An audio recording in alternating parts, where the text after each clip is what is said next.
Sam's not here. Are we happy that Sam's not here? We know somebody is. Sam said he quit bikes, so that's probably why he's not here. He quit bikes? Why did he quit? Because I buried him. When? On the gravel ride. Sunday. Yeah.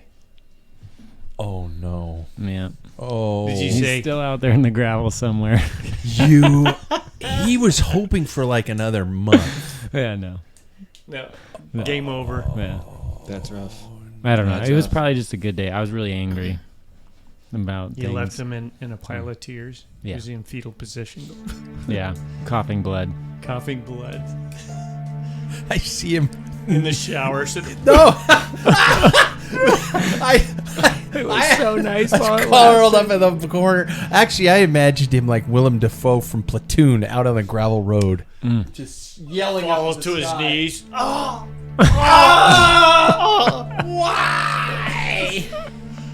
I hate my brother! That was pretty great. Before we begin, There you it's go. that time. That's right, everybody. Sponsor mentions. Doer Activewear, you guys. I think this is well, until they renew. Pants from Plants. Best fitting, coolest looking pants and shirts you can wear around town and walk straight into a restaurant or boardroom. Use the key code PACFiller15 or just wear your scrubs to get your style on and off the bike. Big thanks to Doer. Mojo Cyclery and Reynolds wheels, folks. That you got right, you guys. Jackson is the believer in the magic of Reynolds. He got a great set of wheels, and they're stiffer than hell, and they sprint quickly. But they did absorb. I mean, we want stiff, but we don't want stiff, right? They're on it. Like I was telling Paul on a ride over the weekend, and you can tell a difference in these wheels. That's awesome. I just learned too, you can actually destroy them. And they will, like, you could just do what you did, and they'll just send you a free one. But, It's like a legit lifetime warranty. You can run them over with your car, apparently. Wow. What? Wow, that's good to know. That's really good to know, actually. Yeah. Good backup. Thanks to Reynolds. Thanks to Mojo Cyclery for taking care of us. Spokane's home for gravel. They do so much more than that. Head to mojocyclery.com or do the right thing and visit them in the Spokane Valley at 1405 North Argonne. Or if you don't live in Spokane, you'd say Argoni. Athletic Brewing, people, I'm going to say it, the best non-alcoholic option for craft brews out there. Truly, if you are interested in the growing popularity of beer without the booze, start at the top. Use the link for Athletic Brewing at PACFiller.com. Okay, let's do this, shall we? Yeah.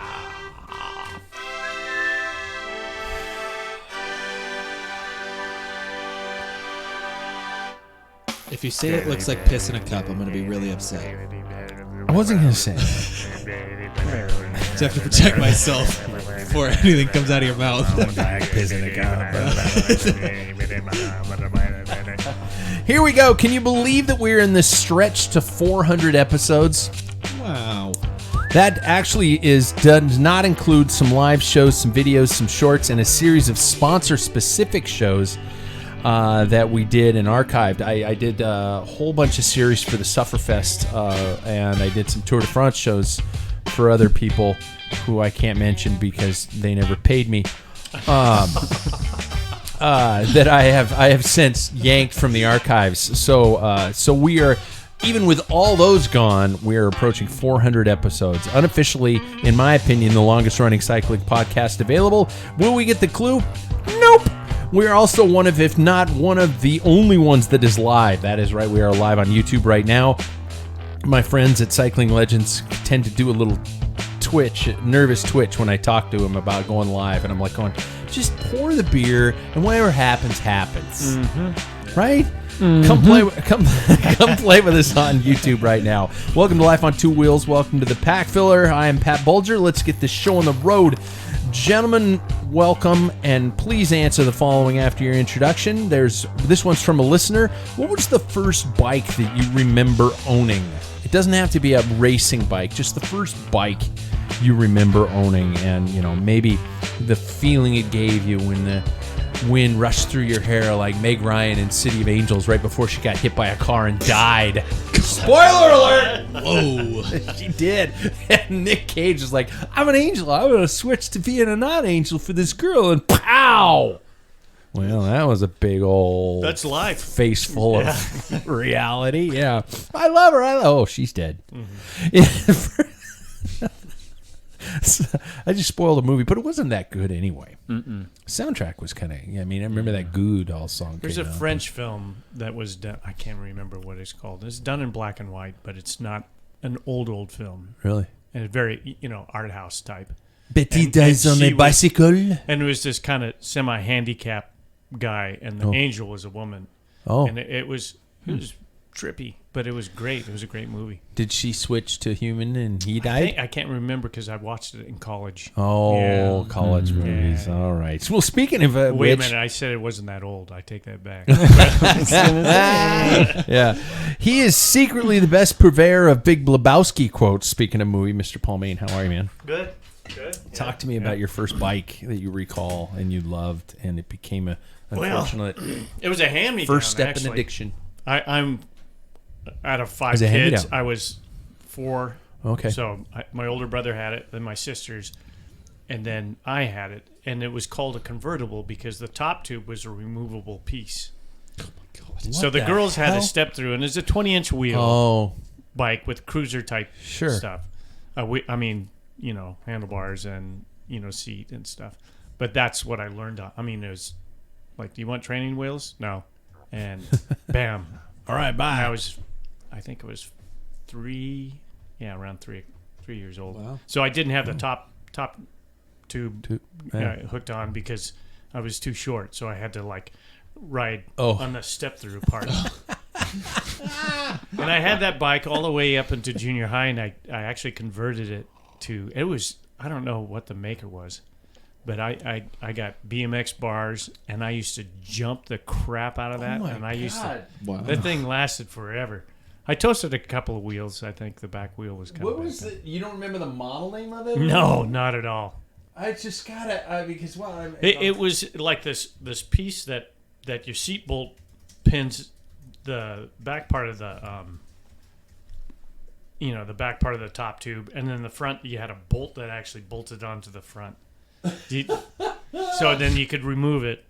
But I remember because it looked like a tank almost. Yeah, everything's all modern now. They're just showing me frame bags because that's all the fuck.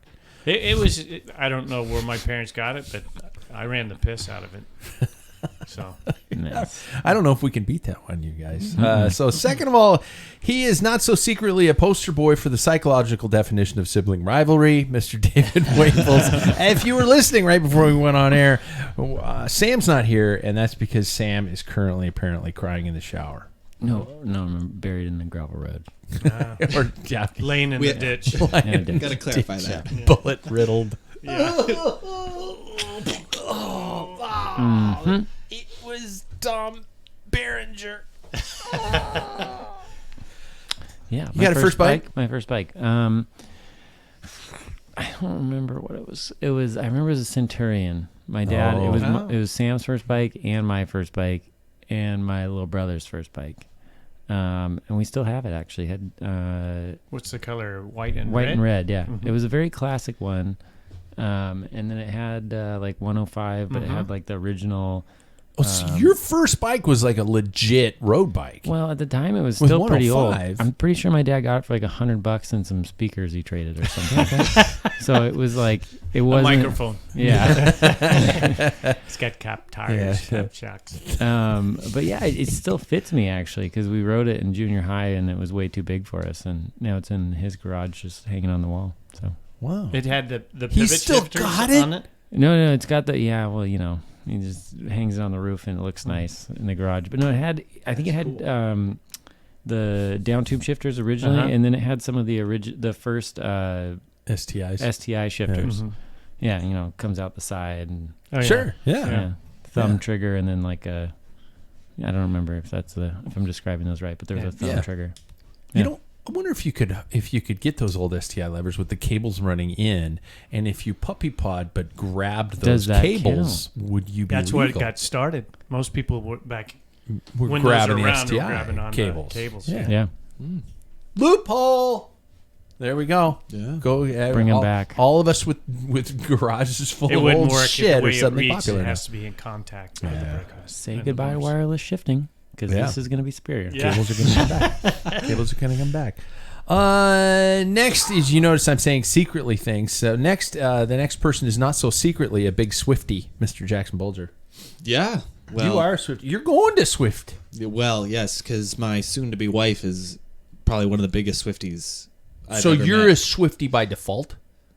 By I'm I'm not going to say it. She makes pop songs that just get in your brain like a little worm into Chekhov's head. She's also like, Next thing you know, you're and this doing might be whatever Khan wants. this might be a lot to say, but I would say she's a modern wordsmith as well when it comes to musical talent. If you really listen to her stuff, it's pretty good.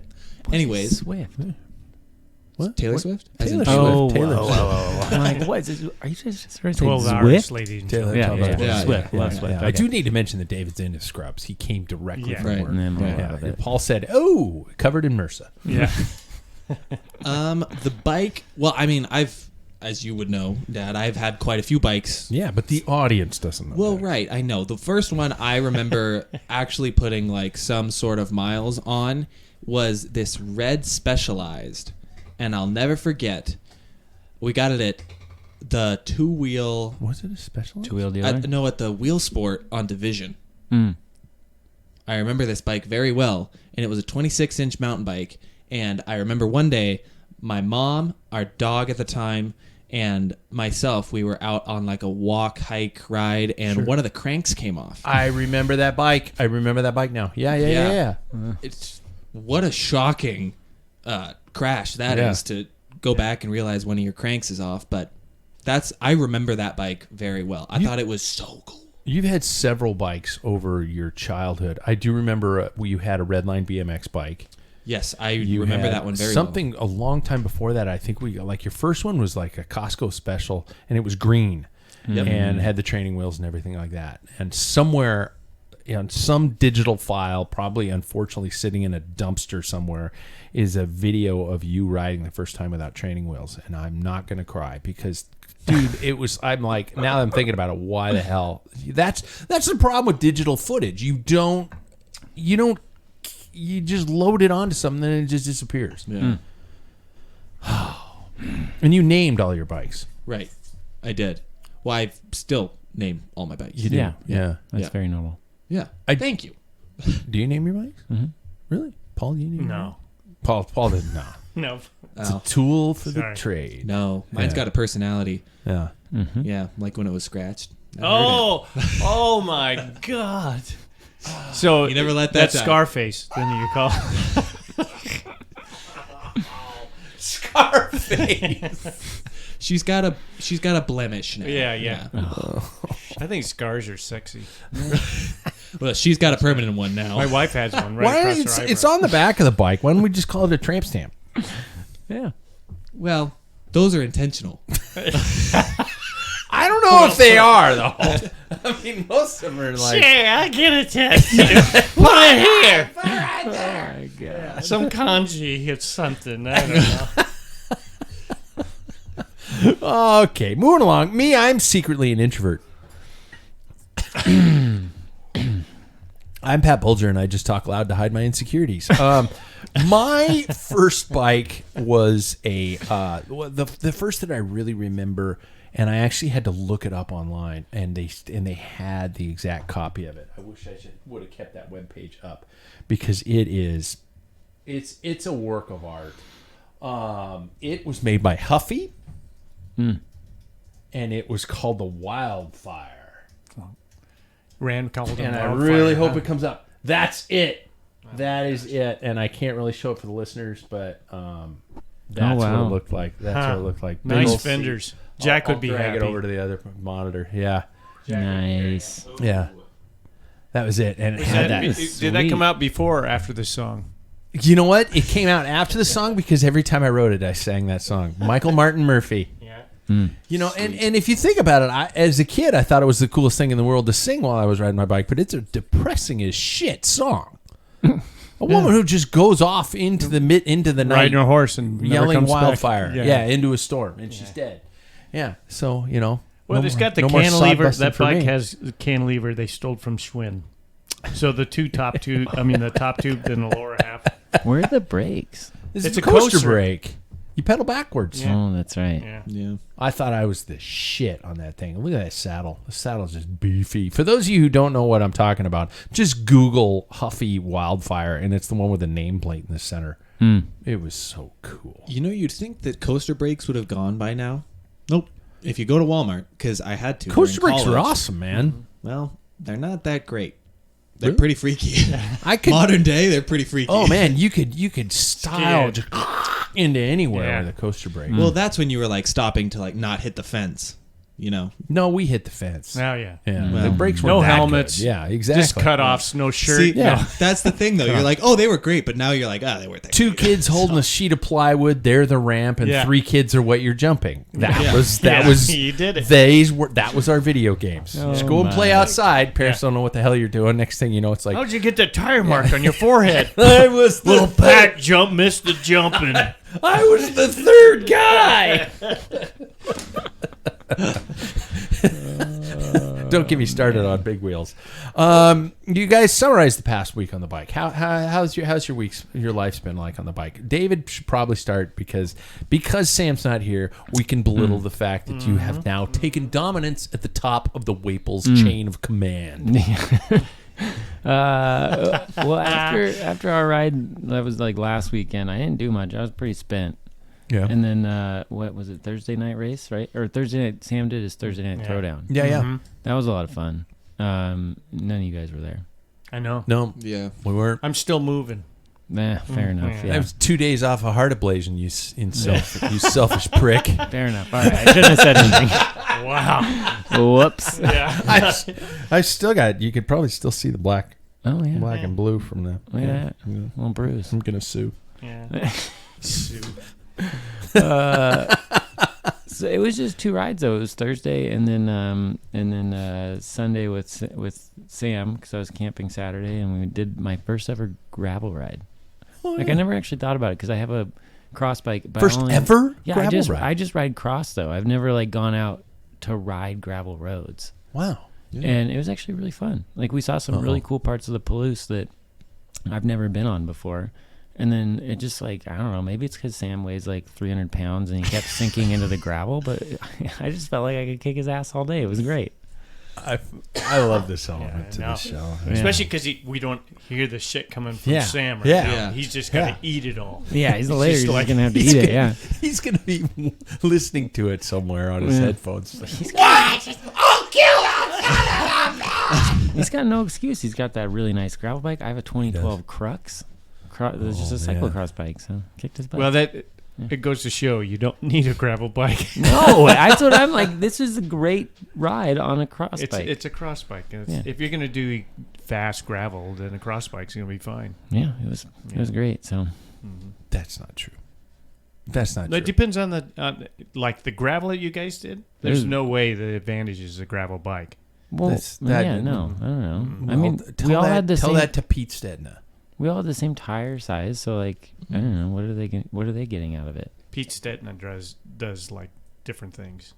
Well, he does like gravel. like if you're going to do, in my opinion, Unbound, Yeah. that's you don't want a cross bike. You don't want Oh, that. No, yeah, because that's a lot. But yeah. what their type of gravel, what they did, gravel, just gravel roads. roads. Yeah, Yeah. Yeah, you don't like need a gravel bike for Tropo that. Leon. Yeah. Did you guys watch Tropo Yes. Leon? Yes. we decided gravel's the mindset, It is. man. Because Yeah. I've ridden all those roads, just never like So you've with done- the effort of like I've ridden most of them, but never just like with the intent of just connecting gravel to gravel Yeah, usually you're just like, we're trying to get to some place. We Yeah. got to hit this gravel section for a little bit, and it'll Yeah. be over. on a road bike. Kind of like Paris-Roubaix. We just want to, we just got to get through this pave section, then we'll be back on the road. Yeah. That's my kind of gravel. Before you know it now, though, now that you've started, before you know it, you're going to be switching back to the IPA tap over there, and you're going to be wearing And flannel. And, Well, yeah, you're Only if gonna this Belgian runs out. be, you're going to be buying a camper van, And 650B will be in your vocabulary. It will. Shit. and you will not Yep. stop talking about tire pressures. Never ever stop talking all about right. tire pressures. Well, peanut butter try to butter save me. mud. Peanut butter. I don't know what that's. Oh, Jackson, how's your week? Good. I've been training like a lot.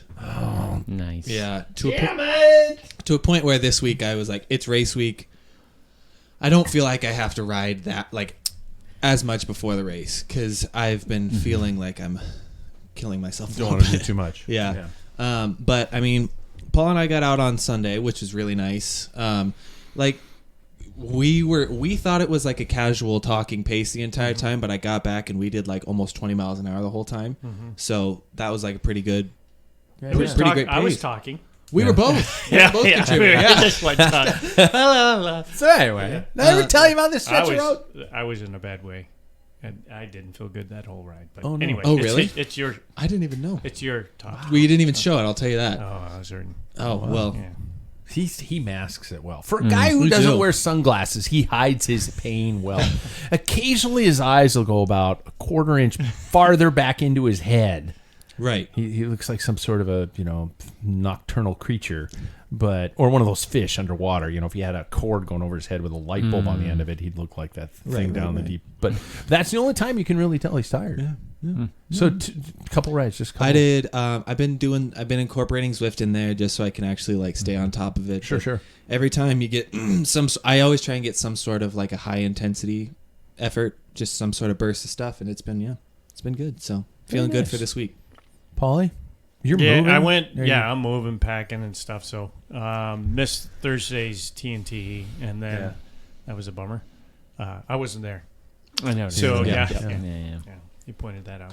So Couldn't help but notice. I couldn't do Saturday's ride with you guys. So then I ended up riding with him on Sunday, Yeah. and I rode today. And I had a weird thing. I have a course that I. If you're in Spokane, it's Eagle Ridge. There's development, and it comes off this highway, 195. And anyway, Cookie cutter houses, I call them. Yeah. It looks it's like a a development. modernized version of Edward Scissorhands. track homes. Yeah. But there's a series of different roads that I climb, and there's 4 of them in there. There's Cedar, Lincoln Way, Eagle Ridge, and Mill. Not Mill. What is it? You What's could make up a name and we would all believe you. No. at What's the this point, steepest but- one that's right off a hatch? White. White. That's White. what I was That thing Yeah. is horrible. So I did. Yeah. That's what I did. Oh. And I get home to download off of my Wahoo onto it, for Strava, and it has my course, but it said I only rode for 8 seconds. But you can see the map. You can see this. You are a walking computer virus. Yeah. But you're mobile because think it you might only be a mess up user. mobile devices. Yeah, Yeah. I think it's a user problem. It is. Yeah. There's Might so be. many times I just see him reach back into his pocket and I'm like going, he's not eating. He didn't turn his computer on. Because I don't eat. That's the topic, though. Yeah, that would be an interesting topic for me. All right, my turn. I'm coming a week off the heart ablation, and I did not ride until Saturday. Sunday, I had the pleasure of being the start line MC at the largest timed running event in the world. You were on the news I was on the TV for the best volunteer On ever. the TV, Yeah, they huh? called me the best volunteer on earth. You were getting paid. And so I knew I wasn't going to be able to ride on Sunday, and so my doctor, when I got the ablation, said, you should probably give it about a week, but if you feel good, go out and go. And so I left the house here on Saturday. I was like, okay, I'm going to go ride. I'm going to just try and do a couple jumps, see how it feels, maybe do about 40 miles. I got, just like in Lewiston, I got a mile max away from here. I was turning, for those of you who are local, I was turning 14th to go down towards the Rocket Coffee, which is a coffee shop we meet at down there. Downhill from here to there. Took the turn through the intersection, stood up on the pedals, and it just went. The heart just went right back into AFib, and I was like, oh man. So, and I look on my heart rate monitor on my woohoo, and I'm soft pedaling, and I'm at 140, and then I kind of hit a little bit of a climb and 180, 190, and I was like, actually, that's impressive. I wish I could take a picture of that to prove I can still hit it. But then I soft pedaled home, got to the front door, opened the door. My wife looked at me and she says, "Oh shit!" And it wasn't because she had a stranger in the house or anything horrible like that. She knew. She said, "You come home early. I know this is not good." So the doc told me that if I had any to expect some AFib moments between now and as everything starts to kind of heal, and that could be up to up to 3 months of that. But they said if I ever get any bouts that last over 24 hours, that's when we have some concern that things aren't working. Sound right? Yeah. The good news is about 4.5 hours later, I was fine. I was back in normal rhythm. Nice. So, and I have been since. The bad news is I got on the trainer yesterday because I'm thinking to myself, okay, I don't want to get a mile away from the house or, heaven forbid, 20 miles away from the house and have it pop back in, soft pedal back home. Everybody's going by me going, speed up, asshole, or something like that. So I was the sidewalk.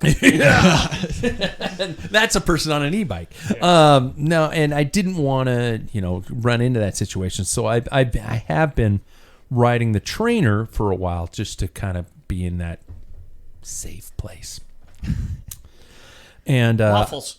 Yeah, I hopped on the trainer, and I started pedaling, and I shifted my fucking rear derailleur, and my shifter froze. It broke. Did you hear it? Did you hear a ping or a crunch or anything? No. It is totally jammed. I went one down, two down to put it onto the trainer because it was. I took the wheel off and it wasn't in the bottom gear, and then I put it on the trainer and I started pedaling and I hit one gear and then I hit it again and it just went and it froze. It will not shift up, and I got it to work like 2 clicks. Yeah, that was it, and then it stiffened. Yeah. There's something wrong. So, it could be user problems. I could be neglecting my shifters and the cable's frayed and a piece of cable got into the mechanism of the shifter. Paul's looking at me going, no dude, Shimano. So this is the second time this has happened on this bike. The front shifter went out a year and a half ago. Exact same thing, too. Yeah, same thing. Locked it. I can't shift up. I can shift down, so the inside paddle I can push. Out to push the whole brake lever, it won't go at all. And then this one happened yesterday, and so now I'm scrambling. I contact you guys. I'm like going, I kind of know what I'm doing, but somebody tell me what the hell's going on. Make me feel better about my life because there's a race on Thursday. And Paul, you were like, I'll come over and check it out tomorrow while you're at work. Yada yada yada.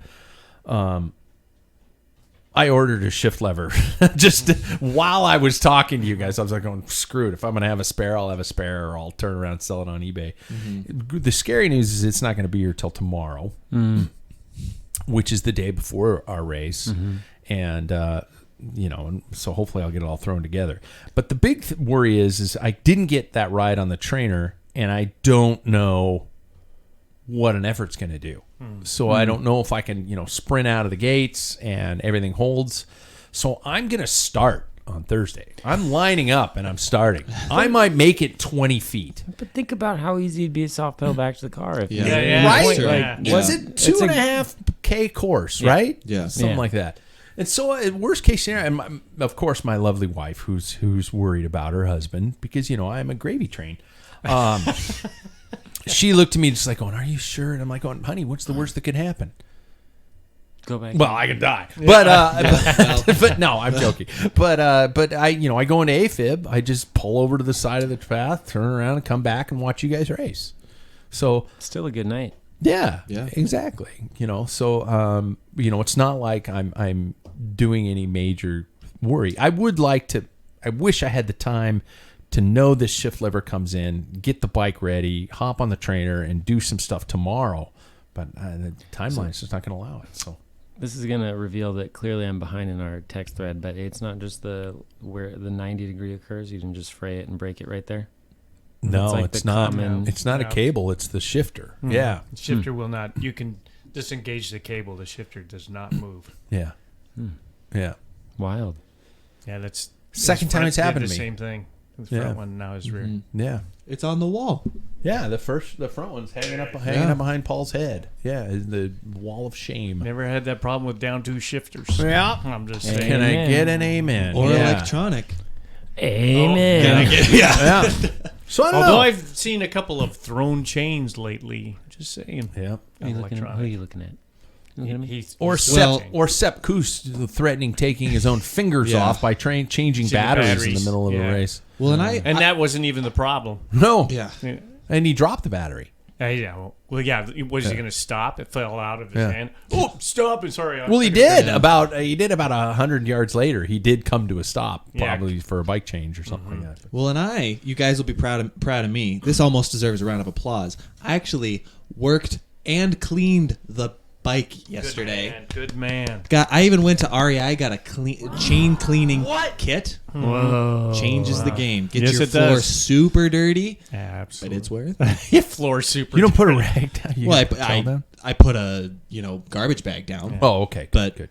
Yeah, I ended yesterday and I was like, I had just like midnight black hands. Yeah. So you Need get some rubber gloves. Yeah, Yeah. what the? Well, I Rubber had- gloves and those blue tarps are also good for that. Right. Other than just that hole in your roof Right. that you use it for. Or camping out when you're a privateer. Yeah. We're only about 6 months away from David being that. He's got the stash already, so he's might as well just What are we referencing? Privateer? Privateer gravel. being a gravel guy. No. That's the key word. I'm Privateer. Now you just think of one thing, and that's gravel, because Yeah. everybody puts Yeah. that title in. Yeah. I have been offered a challenge, by the way, from my actual editor at Cycling Weekly, Mariah Rook. She's been on the show several times. She Great threw a person. challenge my direction. I want to know if you guys want to join in with me. She assigned me a challenge to do hill repeats on the same hill for 30 days straight. Oh, White. Do white. Oh my God, that would break my heart. It's only That's a kilometer long. It's only a kilometer long, but it's like 15 to 18%, isn't it? It's 20. 20, yeah. So What's- 18 to 20%. What's the hill repeat? Like 1 or 2 or what are we talking about? You know what? It's not specific, but go and probably at least ride this at least once every day for 30 days. I would just do Hatch because it's right by. Yeah, I was going to ask you Yeah. guys what would be the The hatch hill. is too traffic oriented. It is. I mean, heavy. Jameson. That's what I'm going to do. Yeah. I was going to do Jameson, Pretty but close. it's it's I would it's do a 10 15 minute ride from here, so that means Well, I would do Eagle good for Ridge. you. That Eagle Ridge is great Eagle Ridge because is a it good is choice. it's same distance though. and then you go up to the top and then you drop down because it's like a boulevard where there's a separation between Yeah. traffic going up and down. Wait. And you can descend like I've hit like 55 miles an hour going on the descent, and then you just go up. But the thing about this is it's not a speed related challenge. It's not a Strava related challenge. It's what does doing hill repeats on the same hill do for you, do to you. Mentally, physically. Yeah. Emotionally, spiritually. Well, there's a good chance now we know Sam likes to curl up in fetal position. Yeah. That Right, we probably learned might that. happen You might to not him find me that. on this side of that road. Yeah. So I'm thinking Jameson. That's what I'm Yeah, leaning towards. that's a good one. I think Eagle Ridge would be a nice peaceful one because you're right. Hatch would be. It's like, all yeah. residential. Yeah, and It's it's low busy at traffic. the end of the day. So, But the problem Hatch is, I don't busy. know if I'm going to be able to do it at the end of the day every day. Podcast nights, I get Yeah. home and we come straight down here. So those will be days So- I'll have to go early. That's how I am too, though. The So days every we do a day- long ride, I have to find a way to get to that climb at the end of the ride and do at least one time up it. There you go. or we start every ride by going up it. Yeah. There we go. So I'm throwing that out to the listeners. You guys give it a shot. See if you're willing to do that challenge with me. I'm When are you starting? May 15th. Oh. I was going to start May 15th. Do it for May 15th to June 15th. Wow. That will end right before RC3, which is our local stage race. Yeah. And my climbing sucks. So does, the overall strength of my heart. Isn't RC3 like in like mid-July? It is. Is it? Yeah. Yeah. Oh, well, scratch that part. Yeah, I think you're 1 month off exactly. Yeah. Yeah. It's like July. You don't do it for Yeah. 60 days. 60 days. Yeah. Nobody's making you do that. Paul, I do have to say out, and we all have to prepare to drink, that Paul missed the Tour de Bloom. Son of a. Thoughts on how life can get in the way, man? Yeah. Well, it hurt because I got an email saying, here's your start times, blah, blah, blah. I'm getting all from it. They do a fantastic job. Yeah. I mean, I even got a survey of how I thought the race went. And I wept. Buckets of tears. Like Sam. Yeah. Yeah. So, yeah, it's too bad. And I wanted to, but I don't know if I can. I wanted to look at the results and stuff. This was their biggest year ever. Really? Mm-hmm. That's cool. That's what came down the pike. That warms the heart. That warms the heart. When I saw it, I don't know if it was pro, but I know maybe pro, but 1-2s had 81 in their field. Oh my gosh. Wow. That's We haven't seen, probably in different parts of the country, like Not it's like around half here, of though. our field, you know. Mm-hmm. But that's huge in the Pacific Northwest. So it hurt. I don't know who won the Masters, but I saw Tubbs in there to no surprise. Yeah, That he guy. probably is doing 35 plus Yeah. Masters. Yeah, Yep. Is he teammate with Crockett? You know, Tubbs and Crockett. That's a Who's Miami Crockett? Vice. Yeah, It's God, way you before guys. you weren't You even too. born. Good God. good I think, Lord. Paul, we should just start making these references and just continue on. Yeah. Just let the crickets land for a Yeah. couple seconds and then just roll. Look up Miami Vice on YouTube. Just watch one episode. That was Don Johnson. quintessential. How bad- Quintessential 80s. How bad do you want to do that, David? Be honest about it, because I will. Every Friday night, we would tune in to the last 5 minutes because that's when the violence happened. Yeah, Right. Wow. Right. All right. Or some celebrity would be on. always. Or a song by an ex-member of the Eagles Yeah, would play. yeah. Oh wow. Okay. Glenn Fry. Glenn Fry and You belong to the city. Sorry. I'm in a rare mood tonight. Yeah. Talking about life getting in the way, which we tend to talk about quite a bit. Are you guys okay with? Would you? It seems like we all have kind of settled into the notion of not only being on a show called Pack Filler, but occasionally being in that overall scheme of where we sit in the cycling world. Are okay with not being the person at the front of the peloton? For example, Jackson, would you be okay if you weren't challenging for the front part of that bike race? You are now. Mm-hmm. What would it be like for you if you didn't have the time to do that? Would you continue? Yeah, I will, for probably the rest of my life, chase being the first wheel across that finish line. Even if I'm not in the right shape, I'll still try. Even if you're, I don't know, asking 60? for a friend, yeah, old enough that you're not going to see the front of that line. Yeah, I think that God, that hurt. I always like Back in AFib. Yeah, seriously. I always love to test my physical limit and see where I can go, and I think that I will always have that. Paul, like you, I feel like I'm like that in a lot of ways, where I will always have that competitive edge of wanting to be at the front, even if I'm not in the shape of a 24-year-old. I'll always try and beat everybody. Really? Yeah. David, how you know? I think I've always just been motivated by Your brother making him cry. largely making Sam hurt Yeah. for all the bullying that he used to do when I was a child. Really? It's I can just see payback. that. I Yeah, bet he he was. did, yeah. He was kind of a shit. He had yellow eyes. He did. Yeah. He used to just sit on us because he's so chunky, you know. So Oh my god. I just did a spit take. I hope everybody knows what Sam actually looks like. He's got a bubble butt, and I mean that. It's like I said that in the last show. He has no ass. He has a bubble When butt, he's over man. it, because I did a lot of drafting behind him Okay, last yeah. week. It looked like, and I'm serious, like a horse's ass. If Yeah. you look, they're just like this. Actually, He means that in a it's good this way. long thing that went I- crests over a mountain. It's just this I- It's round. like two beach balls stuffed in a tight sack. I actually told him this weekend, him and our friend Devin that we were riding with, that they both looked kind of like horses from the back. See, Wow. horse ass. Yeah, That's they- what I'm saying. Yeah, it's the long legs thing. So Those are the muscles that power the bike forward, though. yeah, down and straight. So your sole motivation is just hurting family members. No, it is a big motivation, but I will continue to show up as long as I can get to the front and potentially off, or just like at some point, I just want somebody to be thinking, "Oh shit, Yeah. Like I might fall off. That's all I care about is just like, I want somebody at some point in the race to just doubt whether or not they can do it Yeah. because I was on the front making it hard. Yeah. And then I'll just keep doing that as much as possible. As long as I can, get in there and get into the front, I'm probably going to keep going. Yeah. I'm going to ask Paul a completely different question because I don't think he's got the bravado to be able to say of the fact of the legend status that he has earned. See, you're already poo-pooing it, dude. Everybody's just like going, dude, that guy. Why? How can he keep going? He just keeps going.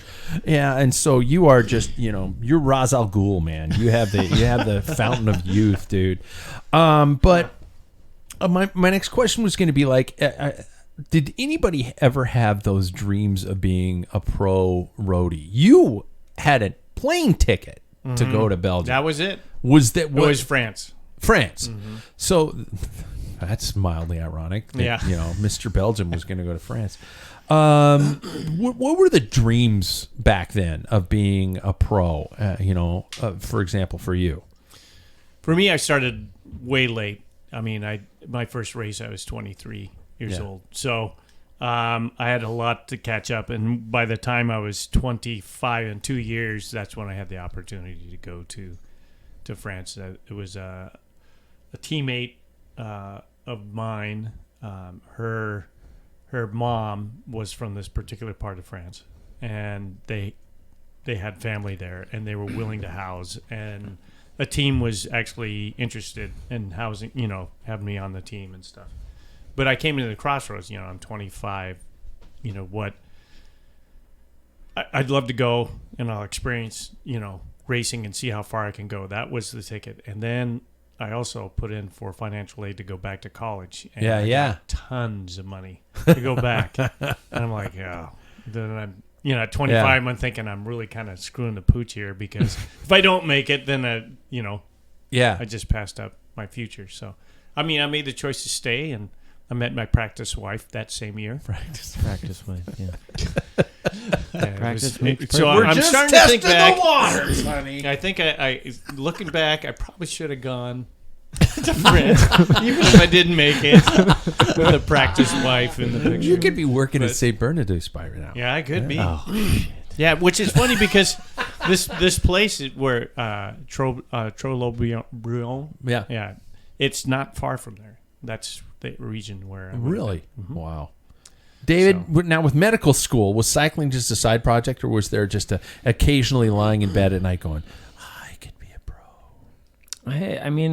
It would have been nice to go further with it, but it was always second to like knowing that I was just doing it to fill time until I was ready for medicine. Yeah. Because getting into medical school is not easy. It took me 2 years, so it was a great 2 years in between college and medical school. I just raced bikes. That was it. Yeah. That was all. I had like dishwashing jobs and like just enough to like make enough money to pay for gas to races. So Yeah. but to me it was always on the back burner to going into medicine.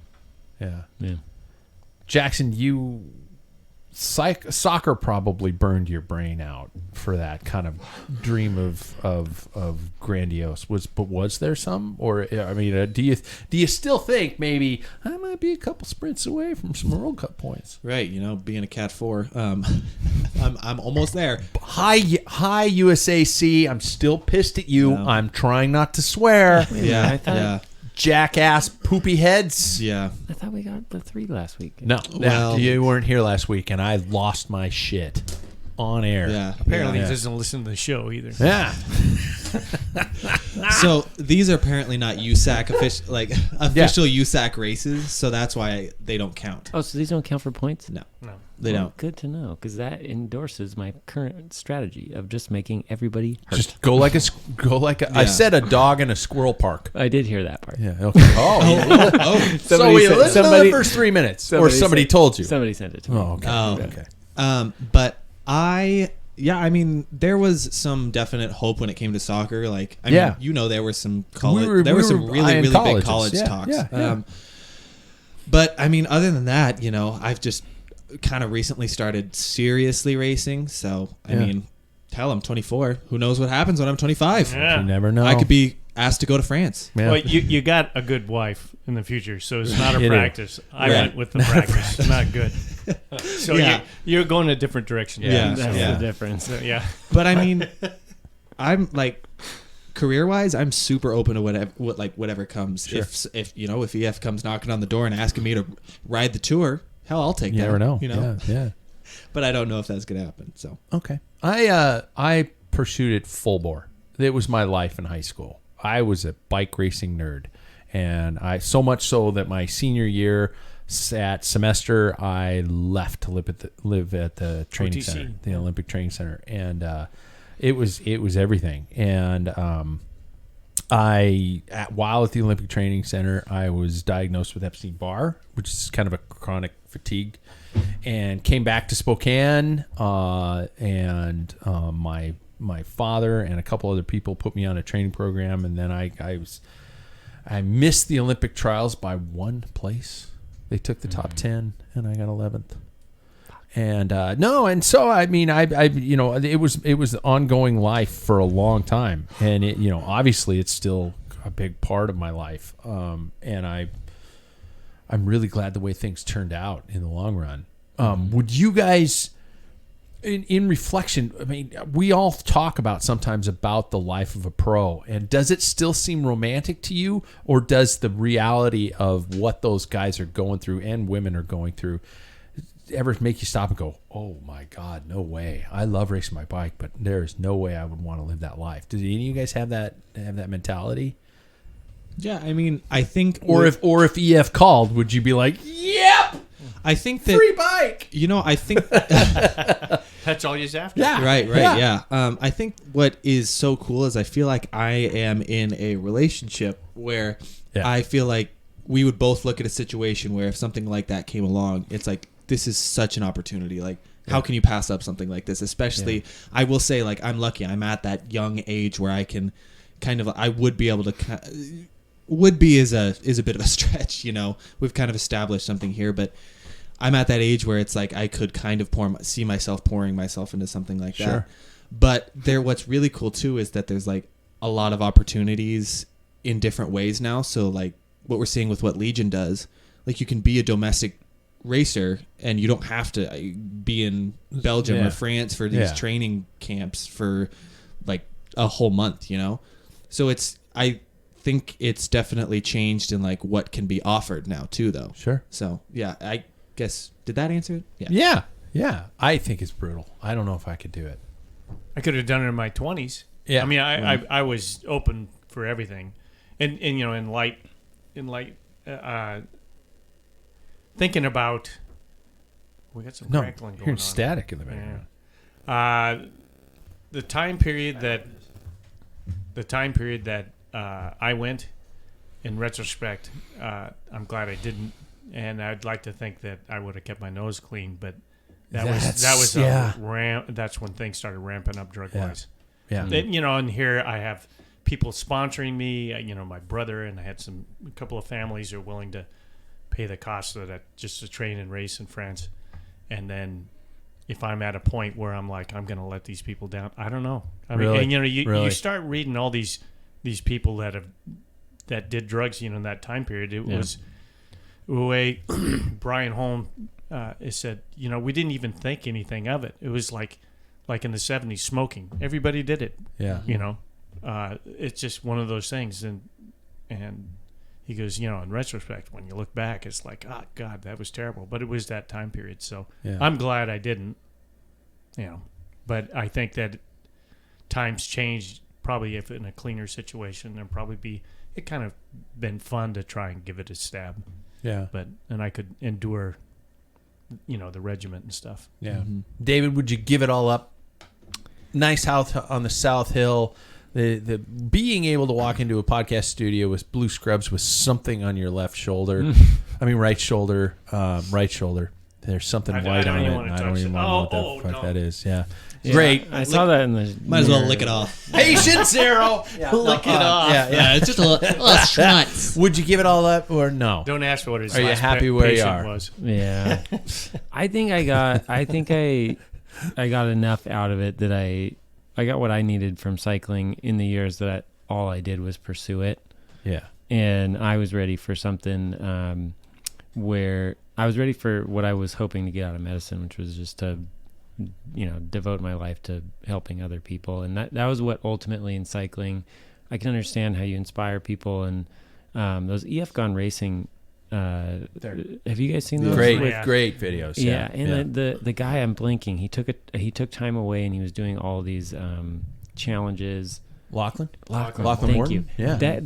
That guy, like, that's what I started to feel, was just that, like, what am I doing spending all my time racing? And so that's how I felt at the end of 2 years of just racing bikes, was like, I'm ready to go, put all my effort into medicine else. And something that I don't know. It's not better. I like riding my bike a lot more than going to work. But so I wouldn't give up what I'm doing now for it, but it would have been really cool to take a stab at it. Yeah. My constant, and this is a classic Pat Bulgerism, would be the constant fear of losing my job, of not performing. The classic, you're only as good as your last result. Yeah. I would be constantly in this demon over my shoulder going, if you suck tomorrow, you're going home, because I had coaches. I basically had coaches, some of whom were Polish, who were just like that, going, if you keep sucking like this, stop crying. Why you cry all the time? Boy, why you cry? 2 by each. I don't know. Go home, you stupid junior. That's my relationship with Eddie B in 12 seconds. So let's kind of switch gears. Where we took way too long on that one. My first warm-up question for Dr. David is, and this has to do with current news, is there such thing as aerodynamic skin? You don't have to answer that because recent reports from various cycling publications have indicated that Remco Evenepoel has gifts beyond legs and lungs. Everybody, that is right. In wind tunnel tests, his skin suit has been revised to allow his arms to be exposed, as they are apparently faster than high-tech fabric. So DuPont or Evenepoel. The commentators from GCN nailed it today, and they said that he simply decided to paint a skin suit on for the next time trial. Holy shit. My genuine question, is this legal? I mean, is this legit or bullshit? Am I just gonna? Anybody can answer. We can throw a stab. I mean, this is not medical, so I have no idea. I'll tell you what I know about aerodynamics from education and everything. Shaves with a belt sander. I don't understand how anything other than your shape, the shape of your skin, your could body. have. Because I mean, unless you had like some sort of crazy smooth skin compared to most other cyclists, crazy baby soft smooth legs and arms anyways, because they're shaving and lotioning all the time.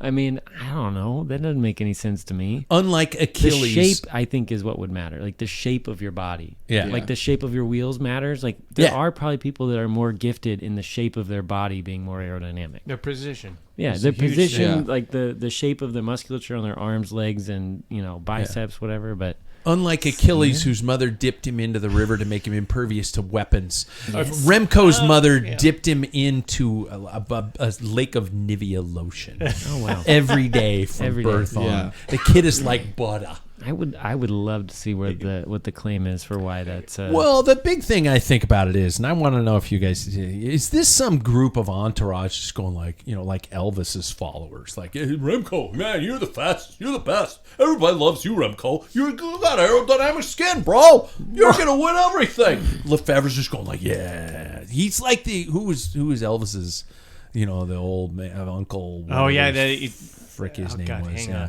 Tom Hanks played him. Tom Hanks played him. Colonel Parker. Yeah. He's just like, yeah, you can do anything. You can do anything. You're my cash cow, baby. That's all it is. Yeah. It's got to be bullshit. I think it's pretty ridiculous. I think what Paul said is pretty much nailing it on the head. I think he has probably a super, super specific position that makes him probably a little bit faster. Yeah. Filippo Ganna is the same thing. He's a huge guy. Ganna is. Yeah. But his position. Not as huge as Sam. Well.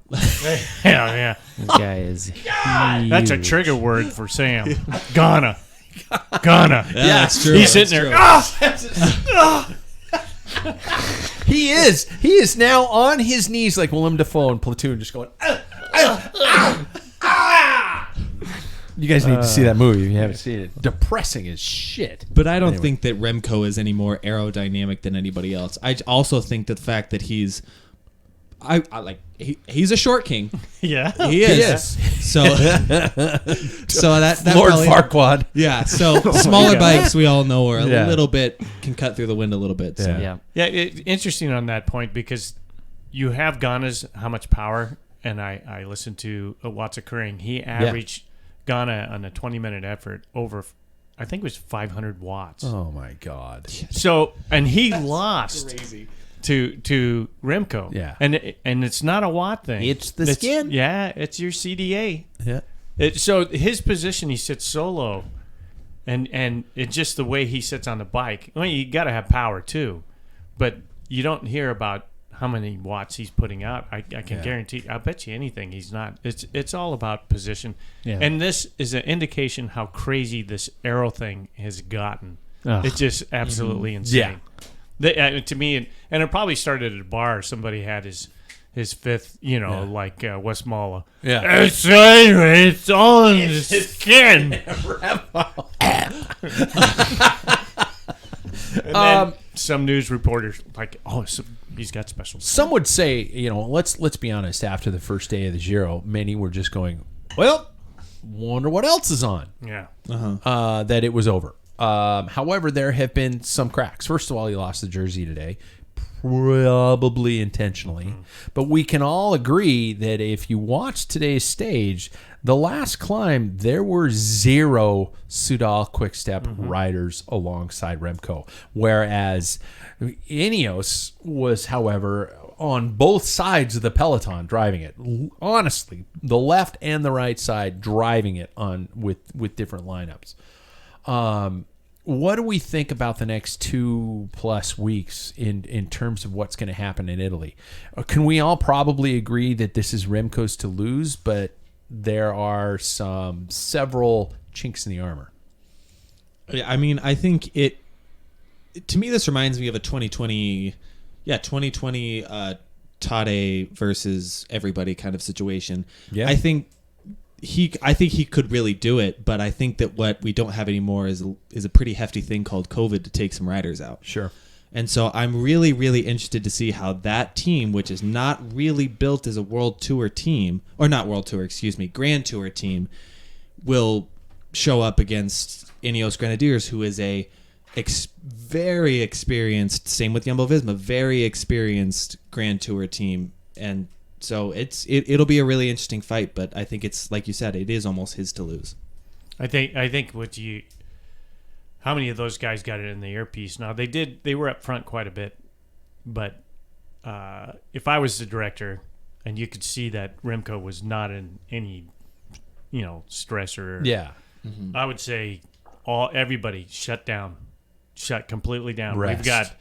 We've got the third week is one of the most difficult last weeks in the Grand Tour in years. It is nasty. So that's probably, I would think that's what they were. If they didn't, I would be screaming if I was the director. It's like, okay, he's okay, get out of there. We got to save as much energy as possible. But I could be wrong. No, that's not a bad ploy. That's a really good way to go about it. Speaking of pro racing, I just for the sake of time, I have to kind of move forward, but I will honestly say that if you did not watch the women's Vuelta, you missed out on an absolutely amazing race. I've personally far more exciting than Giro's been up to this point. I think the Giro stages have been just like snooze fests until the last 10 minutes. It's a classic old Giro. It's like that, hey, piano, piano, piano. Okay, now you go. And then they all just haul ass to the finish. So I hope it picks up. But the fact that race came down to that final stage that came down to 9 seconds, and the fact that Annemiek van Vleuten just showed that she will not go quietly into that good night was an unbelievable race. I thought it was. I was just kind of watching it. I was just going to clue him because he misses all like go quiet and good night. That was That's a long time ago. Yeah, that's a that's guy. You know, Yeah. I had no idea what you're talking about, so I'm just like, Rage Against the Dying of the Light. Yeah, there's all kinds of She's what, in her 40s against Demi Vollering, who is Yeah. in her like pretty early 20s, I Yeah. would say. Yeah, that's crazy. And that final stage win came down to a tire width. Yet Anami still won the race by 9 seconds. I think it was 9. God, I hope I'm right.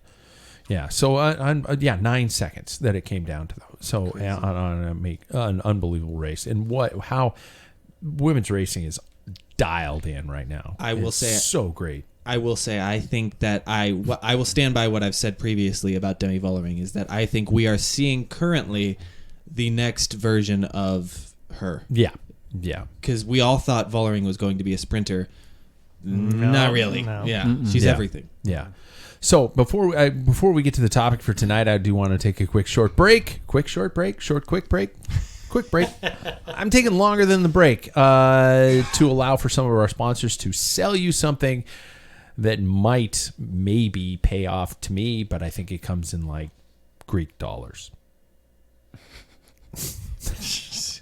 Tonight, what was my time when I did that? Okay, whatever.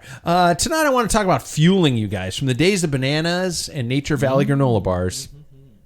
Paul knows what I'm talking about. Choke on those things. It was like swallowing glass. I have them for lunch every day. I love The them. crunchy ones, though. Yeah, I have them for lunch Really? every day. Yeah. Can you imagine those when you're exhausted and anaerobic? And It's you're like sucking in the oats. it's like swallowing glass. Well, you ever gagged on a Fig Newton? Yes, actually, those were our second They're alternative. awful. Back in the day. Yeah, that's all we had. Leave it at that. Yeah. From those days to today's all but direct injection methods, preparing for and in competition fueling, not to forget recovery fueling options, are massive and varying in their lengths of success. So we're going to talk about fueling tonight. We're going to break down what we know, what we do, what we have done wrong, and what we avoid. So let's peel back the curtains a little bit. How important is fueling to you? Am I just revealing the fact that I'm kind of ignorant about it, or is everybody else just kind of do it like, are you scientific about it, or are you like, oh shit, I'm hungry, I better eat something? Nice voice. Yeah. That's a good one. I used to set a 30-minute timer to beep on my computer to remind me to eat every 30 minutes, and that was years ago. And now I almost just drink plain water and eat nothing unless the ride's over 3 hours, and I don't think that's the right thing to do. Oh, Paul's agreeing with you, and then That's you just what I said, do. don't I'm just saying it's the right thing to But do. like one of the things I can't help but think about on Sunday kicking Sam's ass was that somebody gave me a packet of this like massive. The packet was like legitimately. It was like the size of. It was like putting this much stuff into a bottle. I was like, holy, that's a meal in there. Yeah. And I just kept drinking it, and I never got, I don't know, maybe fueling helps.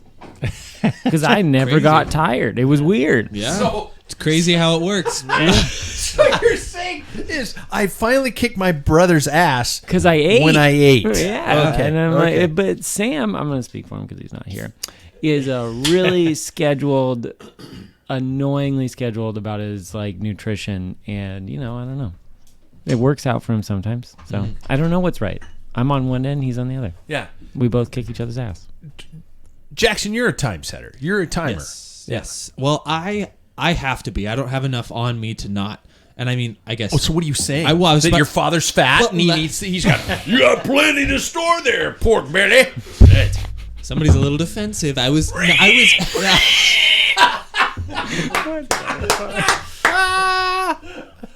What I was gonna say is Roll him back into the ocean. He's drying out.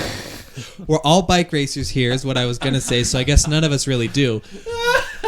But I have to be. I've faced too many instances where I've come home and felt like hell, or I've been halfway through the ride and I feel like I'm gonna throw up. So I don't want to be in that way anymore. I used to think it was an hour.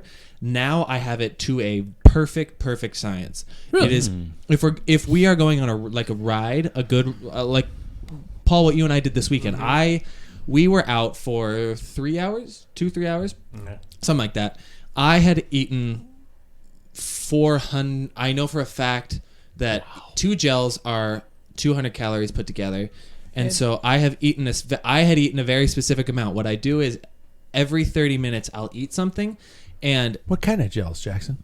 it's untapped maple. Nice plug. Wow. And so I'll have one gel, and then the next thing I'll have is a get ready for that. Get ready on that On the bell? that button. Yep. Is a Scratch Labs. No. Is a yep. It's a Scratch like a gummy. So I'll do that, and then I'll go back to a gel, and then I'll switch. I like to go from liquid to solid because it keeps my stomach from all having one too much thing. When we did the chafe, I just strictly did gel, and that was bad. yeah. Eventually, I had kind of an upset stomach at the end of it, and so I've kind of very much figured that out. But the bottles, I also have calories in as well. Yeah. So no matter what I'm putting into my body, I am getting calories from that, and I felt amazing during rides this year. Mm-hmm. Paul, do you think about it? Oh, you were saying you agree with the 3 hour mark. That's just me. That's me. But I have a tendency to go into hypoglycemia. And I do. We were sponsored back in the early days by Honey Stinger. Oh, yeah. Did you remember that? Oh, yeah. It was like direct injection of I would pure seriously honey. just go. It's like, man, my bottom brackets is all packed with crap in it or something. The brakes are rubbing. I was just like, oh, yeah. And I'd feel go diaphoretic and just, it's nasty. So, and I've always dealt with that in my life. So, for me, it's just experiment. Some of the things I have, I got the cookbook from scratch. Yeah. And so it's the portables and those rice bars that They are good. They are good. with the coconut. I like the coconut and rice. Oh, you lost me at coconut, though. There's coconut milk and rice Those are and, good. and blueberries or raspberries. Oh man, I have a question while you're answering the question. I guess are you more of a savory guy? I have to be throughout. yeah. You are okay. You're a Interesting. bacon guy, Right. huh? At the pit stop, at the Grand Fondo, the tent in the middle, you just want to get the bacon, No, don't you? I don't. I don't want Walk the bacon. straight up to that big pile Yeah. of greasy. I do. well, dirty shrimp carne. are the pork of the sea. You There. dirty carnivore, don't bring up shrimp. the pork of the sea. Yeah. Yep. But to me, it's like carbs. I do well on straight sugar. I don't unless I'm Yeah. in desperate need. So like, I stopped and I grew up with Coca-Cola Classic, where before it was Coca-Cola and then became Classic, but now it's just Coca-Cola. It's again. Coke. Yes, but the sugar just puts me off. So Coke Zeros taste almost exactly like it. So I just get that because it has no sugar. It has all the chemicals that's screwing me up. Yeah. But outside of that, Because usually, What are you getting from it? If there's Yeah, flavor. how is that going to help you ride your bike? And it isn't, but that's just something I like. But I use I Coke. slam the Coke for the sugar high. Yeah. Usually on the way home from a long ride. And I do. That's when I do use regular Coca-Cola. Yeah. And that son of a bitch Sam found when we stopped last week ago last Saturday. I was Coke in a mad. bottle from Mexico, which is real sugar. That would have been We're all better. sitting on the curb high with our high fructose. fructose corn death. Yeah. Yeah. that was Mouths good. are all coated with I don't Just- know whatever it is. Yeah. What'd you say? I said except for me. I didn't. You had Gatorade though, which has the same shit in it. Well, it's just that's another. Well, it's that's just- a heavy liquid on my stomach. I know what will make me throw up. I think Coke it will make you depends. throw up? If it's fizzy on my stomach, it will Really? make me throw up. Yep. Okay. Well, your dad and I grew up with warm Coke that's been sitting in a bottle. Well, exactly. Yeah. You try to Flat. you try to defizz it, so you open it up early, and then you mix it half and half with water. Makes and sense. my coach would hand me that in a feed zone, and I remember getting that, and it still had a little carbonation in it. So you grab the bottle, put the nipple in your teeth, and you again. pull it, and it'd go. Pull the nipple? Right, you just a little bit of a spray of that carbonation into your face, and you knew that heaven was on its way. It would just be that first drink of diluted, almost flat Coke with like Cane sugar. 20K left to go in a race. It was the most wonderful thing in the world. Yeah, but getting back to me, it's like I can't. Getting back so to those, me? Is that Getting what back you- to me because Yeah. I'm really important. Okay. So with those rice bars, if I'm going out for something around 4 hours, I gotta have that. Yeah. That's what's going to sustain me. But if I start, if I'm in a bad way, I always carry the untapped maple. because I can feel it. I know when I'm starting to get. You can just feel a little bit too far. And that with a little caffeine, I get the one with caffeine in it. Yep. And then that gets me through, because if I didn't have that, I'd be in deep trouble. Now I'm on like getting sugar because my blood sugar's down. So, but slowly. I got to admit, it's something that I know is important, but I forget. Yeah. And I just get into this zone like, I'm feeling great. I'm just done for. Yeah. Or, now I'm starting to think about it more. And Jackson's actually helped me with this, because there was a while that you were, like I said, setting your timer for every hour Still or something do. like you'd still do. And so I will look out of the corner of my eye and you're eating and I'm like, oh shit. Yeah. Got to take care of yourself. I mean, I'm the kind of guy who goes through an entire day on a weekend. If I'm working around the house or if I'm working down here or something like that, I'll get completely distracted and it'll be like 3:00 in the afternoon. I'm like going, oh shit, I didn't have breakfast or lunch. Why am I grumpy? Oh, because I'm an idiot. Somebody's hangry. Yeah, I do. I need a Snickers. And then I just gotta remember, Paul. We went through all the the iterations. Exceed, Max, Cytomax. There was Max and there was Cytomax. Max, if you got, and I'm not joking, and if you're an old school listener who's been on the bike for way too long, you would remember the fact that Max, if it dried on your bike, you couldn't wash it off. Wow. Yeah, we're putting that in our bodies. Yeah, and we drank it by... How about Unipro? Remember Unipro?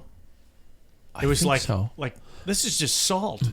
Oh, yeah. With some kind of flavoring. Oh, It's yeah. like... Ugh. A lot of them were like that. They were just bad options back then. And then, and then a lot of us, the joke about the banana in the back pocket. You took a banana because it was a great source of just natural fuel. Yeah. I'm a fig bar guy. Yep. You mentioned that. Ate a lot of Fig Newtons. I ate a shit ton of Fig Newtons. That is what back I'll then. bring on a long ride if I need that. Banana and Justin's peanut butter. You guys ever done that? Yeah. That's a good one. Or almond butter, really. I don't do the peanut butter. Makes me burp. Here you with your stupid diet shit. I'll never forget these though. hippie shoes. Yeah, look at that. I'll never forget though. We were at the top of that climb where you were showing signs of heat stroke, and I put a. I never see how you had to throw in an insult about me there. Well, I just had to let Remember the viewer that know where we time, were. Dad? It was a great day. You suck. But No. I just remember I was like, oh, this Fig Newton's gonna taste great, and then I was like, no, it's so dry. And I Really? just like dry? I honestly I gagged and I spat it out. Oh my god. So yeah. I got a Fig And then Newton I was so story. exhausted that I just crawl into the gutter. You and grabbed eat, it. You eat the yeah. You didn't even Yeah. didn't even use your hands. It's like The an early animal. power You threw it bars up were again. like that. The early power bars were just Your glued. jaws were Yeah. just like... Oh. I remember if those. If it was under 60 degrees and you went to eat a power bar, you were strengthened out. Yeah. You were just like You lose a feeling. Schwarzenegger at the end of it. It's Yeah, like, you poop out a feeling eventually. Oh my god. Tink, there it is. I have a good buddy who says that when he eats a Cliff Bar, it's just like corn. You just it just It's a tracer. rejoined itself on the way back. I can't eat a out. Cliff It's like Bar going, anymore either. Wow, it after came that out stuff. whole. Whole Cliff Bar. I have a Fig Newton story, and it was in a race. So I was getting to the point. I was starting to bonk, and a teammate of mine says, "I said, do you have any food?" And he said, "Yeah, I have a Fig Newton." I'm like, "God, you bet." He hands it to me, and it's just like, and it was Yakima Treetop Classic, which was 80 degrees, and we're in at the 50-mile mark. It wasn't in a wrapper. No, he had just put it in his Son back of pocket. a bitch. It was like it sucked out all the Exactly. moisture. The cake just sucked out all the moisture in my mouth, and I'm like, whoa. And then I'm like, Right? Sucked in like part of the cake part, and I'm like, and then I'm almost out of water, and there's no feed for another 20 miles. Right. I'm trying to wash this thing down. It was nasty. Thank you so much. Wait, what did you just? Yeah. Getting a lot of Fig, not a lot of Newton. Yeah, you know what I like mean? the fig. I like the fig. Yeah, they But were you good. don't like And then the they made noodles. different flavored ones. They Yeah, still that's do, I'm stupid. sure. Yeah. Like the raspberry fig and stuff like that. No, they were delicious. No, they're full. And they were guaranteed rest stop food you could eat. Yeah. Do you guys, speaking of rest stop food, are you guys okay switching around, mixing, matching different types of nutrition? Or is there like, I have to have this? I know some athletes who are out there who are just like, and most of them tend to ruin their rides with a swim and a run. But a lot of them are so picky about their fueling that if they switch to any other brand, they're in gastric disorder and they're vomiting all over the place. Do any of you guys have those issues, like a weak gut? I don't. I just eat whatever's available for the most part. Yeah. If I'm lucky enough to remember to bring it. To be honest, most of the food I bring on rides, I'm getting from the hospital currently. Really? Yeah, from the cafeteria because they have Cliff Bars, like Luna Bars down there. Yeah. And Sam. Oh, we're on the topic. I don't know how lame Well, it is. you're eating Luna bars after you were told what's in Luna bars? Estrogen, yes. Yeah. yeah, Wait, what? Yeah, they have Don't you Yeah. remember that in the show? they're for women. He wouldn't eat That them. wasn't on the show. That was on a bike ride. Oh, was it? I Somebody was told thinking me that there was estrogen in a Luna bar, and that's why it was for women. And I was like, and this was when I was in college. I was like, shit. Should I eat them, or do I want estrogen or not? Will I grow breasts? Will I grow? But will I be faster? yeah. But Sam, on the other hand, he has poor a very Sam. particular stomach. He really should have been here. He brought this on himself. Yeah.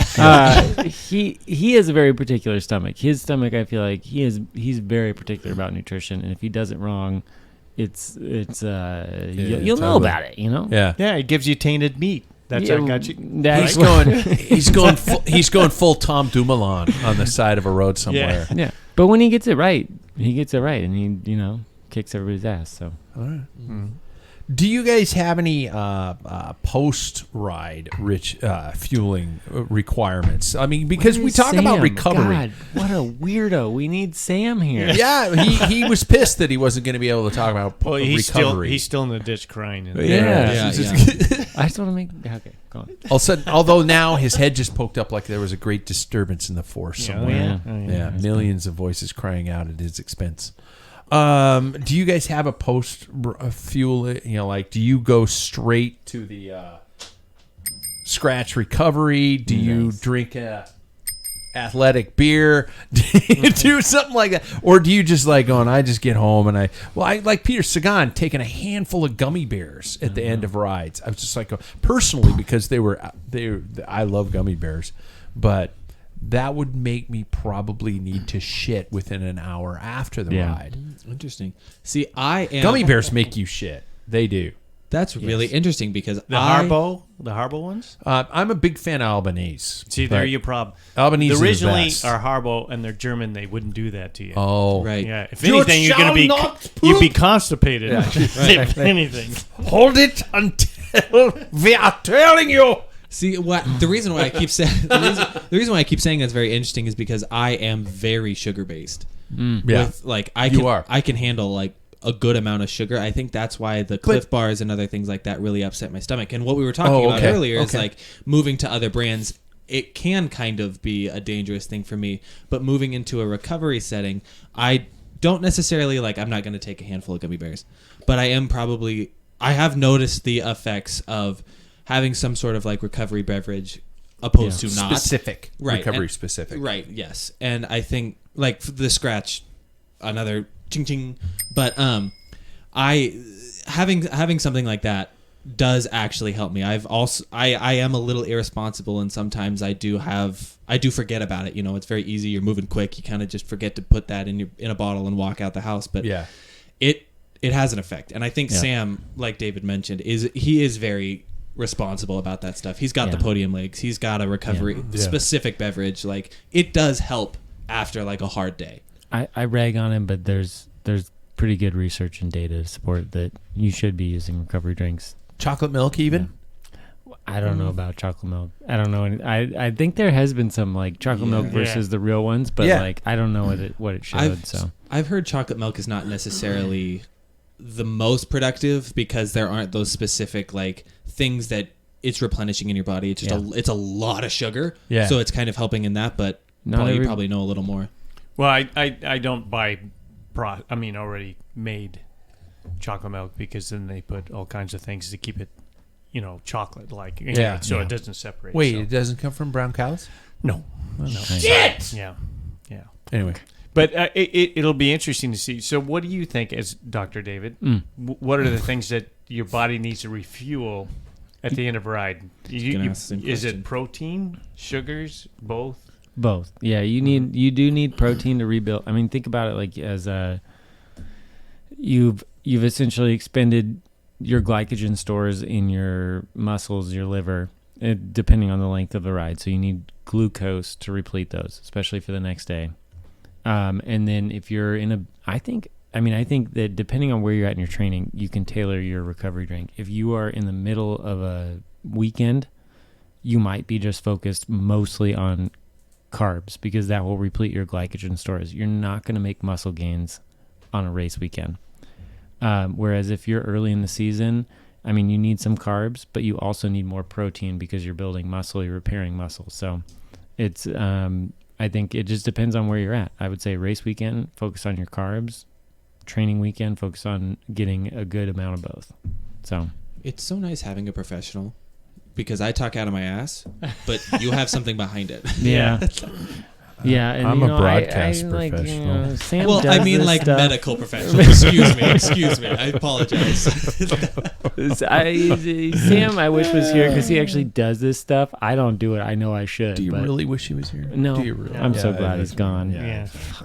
He's going to regret he's gone after this episode. Do you guys have any traditions or superstitions that you adhere to or stay away from? For example, do you have a beer or a glass of wine the night before a big ride, or do you completely cut off of it? Is there something that's like, I got to get up 3 hours before my event so I'm digested and ready to go? And pick one of any traditions you might hold. For example, before races, I was always told to finish eating 2 hours before the start, and I still adhere to that rule. I used to say don't drink the night before, but now I'm like, well, I might get the DTs. So David got that joke.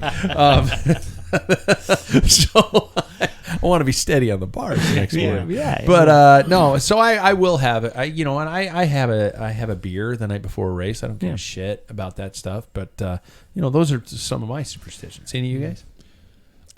Go ahead. Okay, I won Sea Otter as a 3 after I stopped by, on the way to the race, I stopped by the 5-hour energy tent. And they gave me a free sample, and I slammed a 5-hour energy and just destroyed. And again, I think it had nothing to do with the 5-hour energy, but for like 3 years. You made a deal with Satan, and all it did was take a year off your life. And for 3 years, I would not go to a race without a 5-hour energy. Wow. I have no idea what it did to me, but like I did it. So anyway. Vitamin B to the gills. Just like, and you pissed most of that out. Probably. Yeah. Jackson, you got any rituals? I don't know about superstitions nutritionally, but I definitely, and I didn't do this the last time we raced, and I got to do it this week. I didn't have a chapstick in my pocket. Oh, that's not fueling. It is for me. I probably am clinically addicted to it at this point. I blame your Aunt Lori for that. Makes your skin more Aero. All comes back. Call back. So, Name for the show tonight: aerodynamic lips.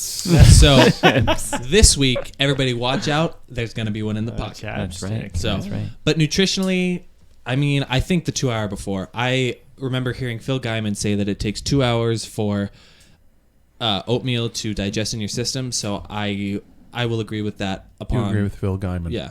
Even though I've been telling you my entire life, you were going to agree with Phil Guyman. No, you have not. I have told you so many times we got to finish eating, but now you know what? It's the same thing all the time. Being a parent, it's just like you tell somebody every day to tie your shoes, tie your shoes, and then Phil Guyman comes on a YouTube video and goes, "Hey man, tie your shoes." And they're like, gospel. One experiencing the parenting. If we're really getting into familial issues here. You never said that to me. I did too. I will put my hand on a Bible right now and say that I have had zips an hour before a race, won the race, threw up after the race, and that was not because of you. Well, zips. Papa Burger. Take your hand off that Bible because Papa it's getting Joe. warm. I mean, Papa Joe. More like a devil. Paul, you got any? Double. You got any rituals? I don't. I know at crits I like to go hungry. Really? Yeah. Weird. Hungry Yeah. for the victory. So I was about to say, have eat an competition. espresso. Yeah, that's right. I probably like if the crit's at noon, I won't touch food. I have my breakfast before 8:00 Wow. every morning anyway. But I'm not going to eat at noon. Wow. Then I'll have a shot of espresso. Yeah. Probably a good half hour It's before. the most Euro shit I've ever heard. Go full. What's the Nick Kroll character? It's like, we'll have, we eat really well, really intense. We'll have a small cookie, some coffee, some cigarettes. Cigarettes. Very helpful. I think I know this one. Very good Wow. for you. I think I've seen this video. We all live in hostels because that's cool. I've seen this one. Yeah. Just take a shot of espresso, line of cocaine, slam your head Shot on of the table, and go win a race. espresso, line of cocaine. Cocaine. Straight intravenous because that's cool. Although when I do 1 hour crits, I have to have something else. Yeah. But In the usually on local races and stuff, they're 35 to 45 minutes. Yeah. And you can run on empty. You're Yeah. just, yeah. I'm big on liquid calories. I do. Yeah. Beer in my hand. I do like to drink, to gain them that way because I just get to the point where my body shuts down. But yeah, those were my rituals. So and that takes us perfectly into our segment, our last segment of the show. Ask Dr. David because he's here, and we do have a budding initial sponsor for this segment. But we haven't written all the ad copy, so I'm going to mention that Huel is on board. So be sure to check them out at huel.com/packfiller. Great fueling opportunities for you there.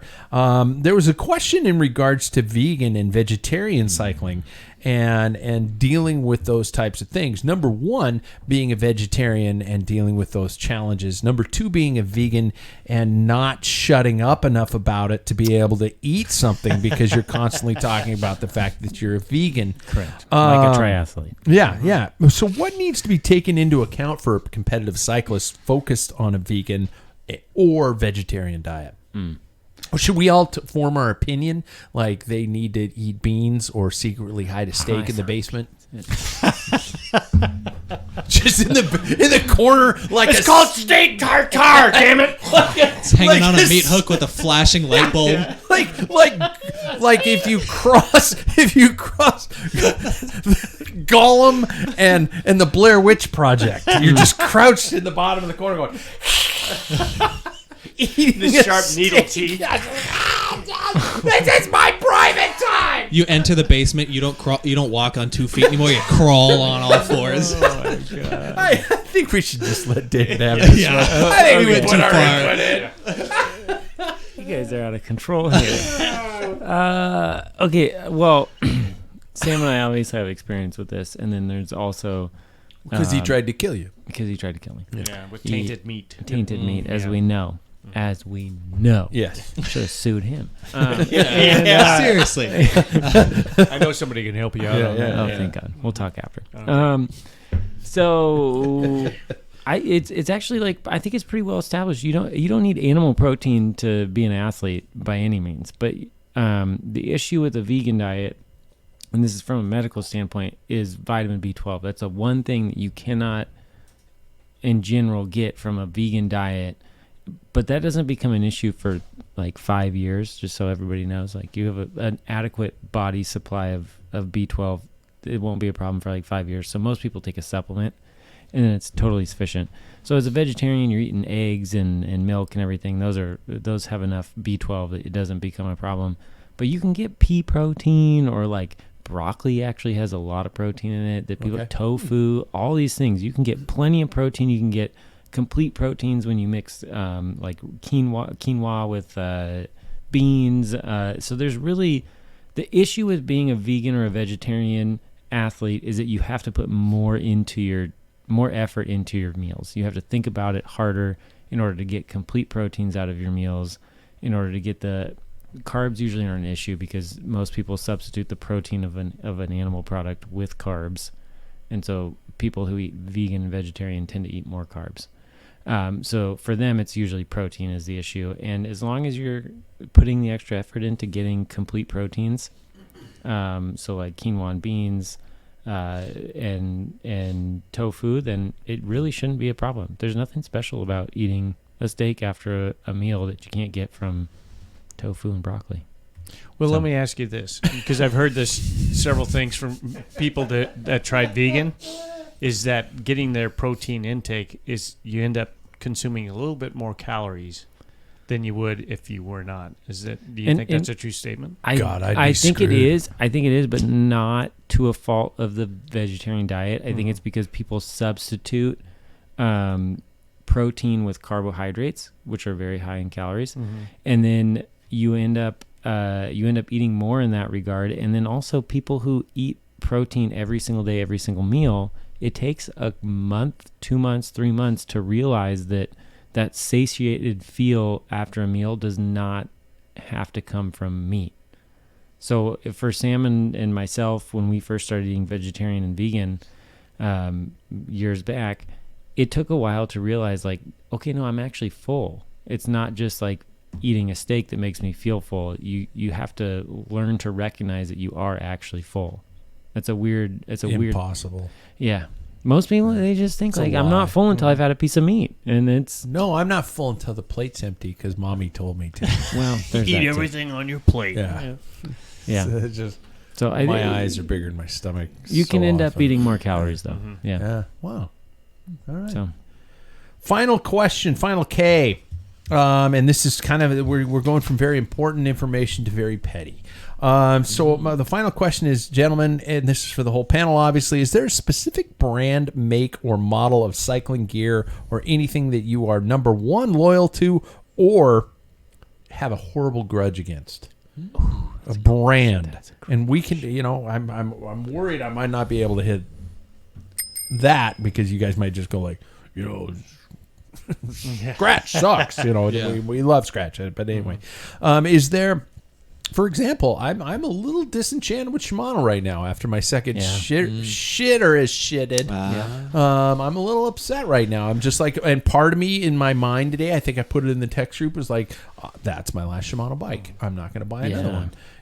But I'm probably being very petty and realize that Shimano probably makes fine things. But Paul's the devil on my shoulder going, he's right. Don't buy it. It's horrible stuff. I didn't say anything. No, yeah, you held true very well. Do any of you guys have a brand you're 100% will never leave or 100% never will use? Let's see. I will say that ever since I have begun to experience the world of what a cycling computer is, Paul, I know you'll not really feel this one, but I'll take a nap. Yeah, please do. It genuinely is Wahoo.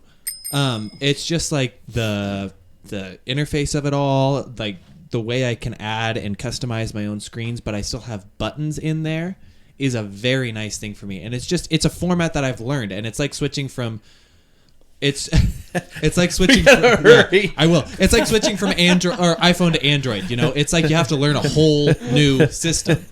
And so I will stick with Wahoo for the rest of my life. David, quick, what's your brand? This is a tough one for me. Does that have to do with urinal cakes? Because I have to urinate so bad. But I think ultimately I have always loved Castelli clothing. Oh, really? Yeah. Okay. I really like specialized shoes and helmets, but I don't want to say I would never leave them because I would try other things. But Castelli, I wear other things, but if anybody offered me Castelli, I'd be like, oh yeah, that's the stuff. There we go. Drop your headphones, go use the bathroom. Oh, thank God. Paul, got any brands you're loyal or anti-loyal? Loyal, I can feel both. By the way, I expect him to go running up the stairs like a kid. When you was like Christmas morning, you're like full animal mode, like your hands are on the stairs too, like yeah. Anyway, so sorry. I love Asos clothing. Yeah, I'm loyal to something that I'm very happy with until it fails, and sometimes it only takes once. If it fails bad.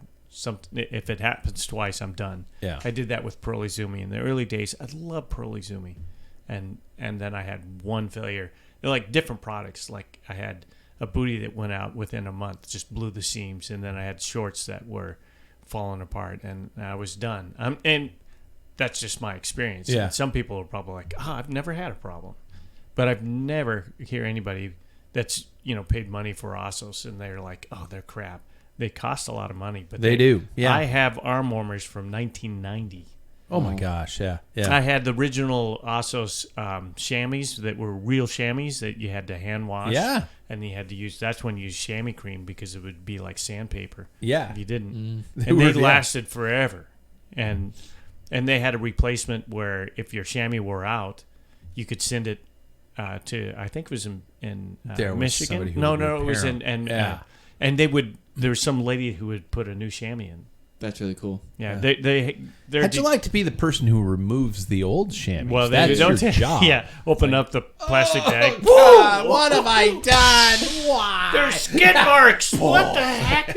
It's the cloud. Looks like railroad tracks. What have these kids done? But Okay. Welcome back. there's, and I'm waiting. I'm holding back. There's a company that I've badmouthed before because I had friends who own this particular bike. Okay. And one of them is a friend who just bought a new e-bike and he's had nothing but problems. Oh. And I'm like, oh man. And he's playing hardball with them. Okay. And so anyway, Yeah. should I mention? Yeah. It's Trek. Oh, you Heard a have lot of problem things with like Trek. that. You Yeah, had a problem with Trek. lot of Okay. warranty problems. And I had a teammate who actually went through on a Madone and went through 2 in a year. And they said did you ever put it on their final thing because he kept breaking them is, did you ever put it on a trainer? Yeah. Well, we're not going to warranty it. Oh. That was his. I don't know if that was the bike shop that did Yeah. that or what. Yeah. But yeah, that that'd was be the an response. interesting case to dig into. Yeah, Yeah. but- I mean, I'm sure And I there know are people another out there guy who riding Treks, and they're gorgeous bikes, especially sprinted the across Pro the- version Yeah. bikes. This other guy sprinted across. He never crashed. He's a mountain biker and he had a road bike just to get miles. Yeah. And he was sprinting across an intersection, and his rear triangle of his bike fell completely. The only thing connecting was the cables. Wow. And it took him a year before he finally got a frame replacement. So, Wow. but that could have all changed. New people. Unsubstantiated, unproven. Yeah. So, What was your brand? That he was loyal to is ASOS. Yeah. Ossos. Ossos. That's a good Ossos? one, too. Okay. Yeah. I'm weird the way that if somebody would have told me 15 years ago that I would be riding a shoe that wasn't a CD, I would tell them they were on crack. If somebody were to tell me I was to be riding a helmet that wasn't a Giro, I would tell them they were on crack. And I don't ride CDs. I'm still on the Giant shoes. I wear Pocs. I also have a Giro, but I've become more brand fluid. It's been interesting that I'm really more You're open to trying a lot of poly-brand. things. Yeah, I'm poly-brand. Yeah, and it's been an interesting process because I just, and especially when it comes to bikes, I don't mean to sound as negative as I probably always do, but I found that bikes are bikes almost to an extent anymore. They're all just a very similar design, angles, feel. Carbon probably comes from the same place, probably still built in the same factory by small Chinese children or something like that, or Taiwanese children. But I don't necessarily have as many brand loyalties as I used to. I will say that I will never, ever, ever again ride Patrick brand cycling shoes because I don't think they make them anymore. And second of all, I've had socks that were stiffer. And not just the one my mom bad. found. Oh man. Should we end on that? Yeah. Let's end on that, you guys. First of all, subscribe, tell a friend, rate us on iTunes, follow us on YouTube. I'm supposed to say all that because I really need you to. And thanks for following the show. And there we go. Thanks, you guys. Thank you. Yeah, thanks. Somebody should probably go check on Sam. I think that gutter is probably getting a little wet. It rained pretty hard today. I think if we dig him out now, he might still make it. Yeah. We could drink from the rainwater. So Yeah. there we go. Yeah. Yeah, screw that guy. See you guys next week.